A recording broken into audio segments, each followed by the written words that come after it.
కవితకు ఏం కావాలి? కవితకి ఏం కావాలి? అధికారం కావాలి. కవితకి ఏం కావాలి? బీఆర్ఎస్ పార్టీ పతనం కావాలి. కవితకి ఏం కావాలి? కాంగ్రెస్ పార్టీ పతనం కావాలి. నీ ఒక్కరినే రాజ్యాధికారం తీసుకురావాలి, నేను రాజ్యంలో ఉండాలి, ముఖ్యమంత్రి కావాలనేటువంటి ఆకాంక్ష కవితది. ఒకసారి చూద్దాం. ఆమె వైఖరితోటి ఎవరికి నష్టం, ఎవరికి లాభం? 100కు 100% ఆమె వైఖరితోటి, ఆమె చేసేటువంటి కామెంట్స్ తోటి బీఆర్ఎస్ పార్టీకే పెద్ద నష్టం, కాంగ్రెస్ పార్టీకి అత్యధికమైనటువంటి లాభం చేకూర్చేటువంటి పరిస్థితి కంప్లీట్గా చూస్తూ ఉంటే, ఓపెన్గా అంటే మనం చూస్తూ ఉంటే క్లియర్గా కనబడేటువంటి అనాలిసిస్ అది. సో పార్టీ ఏర్పడక ముందే పోటీ చేయడంపై అనుమానాలు, మున్సిపల్ ఎన్నికల్లో సింహంతో పొత్తు మొదలుపెట్టి బీఆర్ఎస్ ను టార్గెట్ చేసి కాంగ్రెస్ కు లాభం చేస్తున్నారా? సోషల్ మీడియాలో చర్చలు అంటూ చూస్తాం.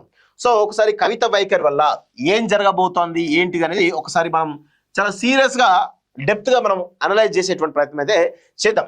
సో ఇప్పుడు కవిత సొంత పార్టీ తెలంగాణ జనం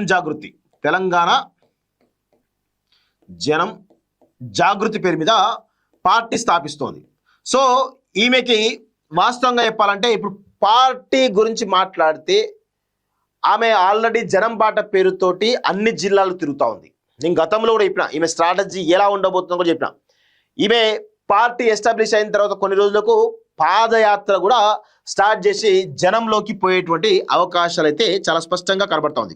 పాదయాత్రతోటి ఒకవేళ పాదయాత్ర గనక పోతే 100కు 100% బీఆర్ఎస్ పార్టీ ఖచ్చితంగా తీవ్రమైనటువంటి సంక్షోభంలో ఉండేటువంటి అవకాశం అయితే ఉంటుంది. ఆ దిశగా ఆమె ప్రయత్నాలు ఉంటాయి. ఒకటి, దీనికి ప్రధానమైన కారణం ఏంది? 2014లో నిజామాబాద్ ఎంపీగా ఉన్నటువంటి కవిత నిజామాబాద్ ఎంపీగా 2019లో ఓడిపోవడానికి ప్రధాన కారణం ఏంది? ప్రతిపక్షాల బలమా, లేకపోతే ఈమె ఏమైనా నిజామాబాద్కి ఏం చేయలేదనా? నిజామాబాద్ డెవలప్ చేయడంలో ఏ పాత్ర కూడా ఉంది కదా. ఉన్నప్పుడు ఈమెను ఎందుకు ఓడిపోయింది? సొంత పార్టీ, సొంత కుటుంబ సభ్యులు మరియు సొంత పార్టీ ఎమ్మెల్యేలు కలిసి ఈమెను ఓడగొట్టడం జరిగింది. ఆ తర్వాత కొన్ని రోజుల తర్వాత ఈమెకు రియలైజ్ అయింది. తర్వాత ఎమ్మెల్సీ తెచ్చుకుంది, అవన్నీ సెకండరీ. కానీ సో ఫోన్ ట్యాపింగ్లో కూడా ఆమె భర్త ఫోన్లు, ఆమె యొక్క అనుయాయుల ఫోన్లను కూడా ట్యాప్ చేసే విషయం ఆమె దృష్టికి రావడం జరిగింది. సో అదేవిధంగా ఈమెను గత ప్రభుత్వ 10 సంవత్సరాల కాలంలో ఎక్కడ కూడా కనీసం ఆమెకు ఎలాంటి అవకాశం లేకుండా చేయడం జరిగింది, ఆర్థికంగా కావచ్చు, రాజకీయంగా కావచ్చు. సో దీని వెనకాల ఎవరున్నారు? సంతోష్ రావు, హరీష్ రావు, వీళ్ళిద్దరూ కలిసి ఆమెను పెద్ద ఎత్తున అనగదొక్కడానికి ట్రై చేశారు. ఆమెకు ఎక్కడ కూడా స్కోప్ ఇవ్వకుండా పెద్ద ఎత్తున ట్రై చేశారు. సో ఇదంతా మనం గమనిస్తే కనుక 100కు 100% ఈమె టార్గెట్ కేటీఆర్ కాదు, కేసీఆర్ కాదు, వీళ్ళిద్దరే. సో రేపటి రోజున బీఆర్ఎస్ పార్టీ కొంపముంచేది వీళ్ళిద్దరే అనేది చాలా స్పష్టంగా ఆమెకు అయితే అర్థమవుతోంది. రెండోది, ఇప్పుడు ఈమె చేసేటువంటి కామెంట్స్ ఏవైతున్నాయో కాంగ్రెస్ పార్టీకి పరోక్షంగా ప్లస్ అవుతుంది, అందులో నో డౌట్. అదేవిధంగా ఇంకా బీఆర్ఎస్ పార్టీ చాలా పెద్ద ఎత్తున డ్యామేజ్ కాబోతుంది. ఇప్పటిదాకా ఆమె కేవలం 10% మాత్రమే టార్గెట్ చేసింది. అసలైనటువంటి విషయాలు, లోతైనటువంటి విషయాలను ఎక్కడ కూడా ఇంకా బయటికి తీసుకురాలేదు. పాదయాత్ర స్టార్ట్ అయిన తర్వాత 100కు 100% బీఆర్ఎస్ పార్టీ ప్రతి నియోజకవర్గంలో ప్రతి ఒక్కరి ఎమ్మెల్యే ఎవరైతే అక్కడ ఇన్ఛార్జ్గా ఉన్నటువంటి మాజీ ఎమ్మెల్యేలు కావచ్చు, ఇన్ఛార్జ్లు ఎవరుతున్నారో వాళ్ళ చిట్టా మొత్తం కూడా పాదయాత్రలో విప్పేసి మొత్తం బీఆర్ఎస్ పార్టీని ఎక్కడికక్కడ విచ్ఛిన్నం చేయడానికి పెద్ద ఎత్తున ప్రయత్నం చేస్తూ ఉంది. సో ఈ క్రమంలో కవితకి ఏమైనా అడ్వాంటేజ్ అవుతుందా అనేది గమనిస్తే బీఆర్ఎస్ పార్టీ డ్యామేజ్ కావడం వల్ల ప్లస్ అయ్యేది 100కు 100% కాంగ్రెస్కే. అయితే ఇక్కడ బీఆర్ఎస్ పార్టీ ఒకటి డ్యామేజ్ అవుతుందా? బీజేపీ కూడా టార్గెట్ చేస్తుంది. సో ఇప్పుడు విషయం ఏంటి అంటే రేవంత్ రెడ్డికి బీజేపీకి మధ్య లోపాయకార ఒప్పందం ఉన్నది, బీఆర్ఎస్కు బీజేపీ మధ్య లోపాయకార ఒప్పందం ఉన్నది, కవితకు కాంగ్రెస్ మధ్య లోపాయకార ఒప్పందం ఉన్నదేమో.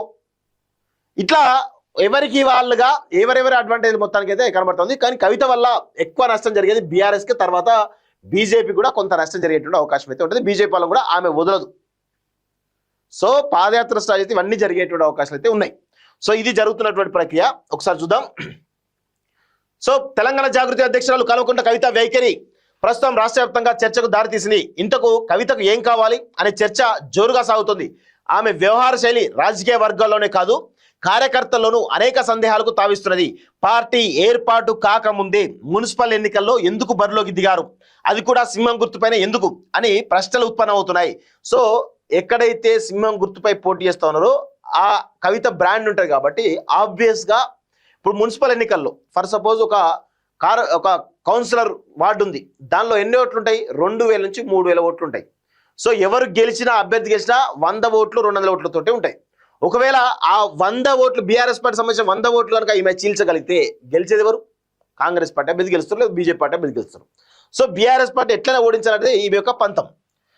సో పార్టీ ఏర్పాటు కాకముందే మున్సిపల్ ఎన్నికల్లో ఎందుకు బరిలోకి దిగారు, అది కూడా సింహ గుర్తుపైన ఎందుకు అని ప్రశ్నలు ఉత్పన్నమవుతున్నాయి. కవిత మాటలకు చేతలకు పొంతం లేకపోవడంతో ఆమె రాజకీయ భవిష్యత్తు ప్రశ్నార్థకంగా మారనుందని విశ్లేషకులు అంటున్నారు. అసలు కవిత వైఖరితో చివరికి లాభపడేది ఎవరు, నష్టపోయేది ఎవరు అన్న ప్రశ్న ఇప్పుడు బహిరంగంగానే వినిపిస్తున్నది. ఎవరికి మేలు చేసేలా ఇలా వ్యవహరిస్తున్నారన్న చర్చ జరుగుతున్నది. ఓవైపు కొత్త రాజకీయ వేదిక అంటూ సంకేతాలు ఇస్తూనే ఇంకా పార్టీ పుట్టక ముందే మున్సిపల్ ఎన్నికలకి బరిలోకి దిగడం పాత రాజకీయ శక్తులతో కొత్త పొత్తులపై రాజకీయ వర్గాల్లో చర్చ సాగుతోంది అంటూ చూస్తున్నాం. క్లారిటీ ఇవ్వని కవిత. రాజకీయాల్లో కవిత కంటూ క్లారిటీ లేదనే చర్చ జరుగుతున్నది. ఒకసారి బీఆర్ఎస్ అధినేత కేసీఆర్ విమర్శించడం, మరోసారి గొప్పగా మెచ్చుకోవడం ఆమెకే చెల్లిందన్న టాక్ వినిపిస్తుంది. కేసీఆర్ విషయంలో ఒక్కలో మాట్లాడుతున్నారని గతంలో కాళేశ్వరం విచారణ నేపథ్యంలో కేసీఆర్ కు పీసీ ఘోష్ కమిషన్ నోటీసులు ఇవ్వడంపై తన సోదరుడు కేటీఆర్ బీఆర్ఎస్ పార్టీపై ఫైర్ అయ్యారు. ఎందుకు ఆందోళన చేపట్టలేదు, ఎందుకు నిరసన చేపట్టలేదు నిలిచారు. ఇటీవల అదే కేసీఆర్ కు ఫోన్ టాపిక్ లో సిట్ నోటీసులు ఇచ్చి విచారించింది. కేసీఆర్ కు నోటీసులు ఇవ్వడంపై ఆయన స్పందిస్తూ చట్టానికి ఎవరు అతిథులు కారని, ఎవరైనా విచారణకు హాజరు కావాల్సిందని చెప్పారు. సో ఫార్వర్డ్ బ్లాక్ తో పొత్తెందుకు, ఆలు లేదు సూలు లేదు, అల్లుడి పేరు సోమలింగం అన్నట్లు కవిత పొలిటికల్ ప్రస్థానం ఉందనే అభిప్రాయాలు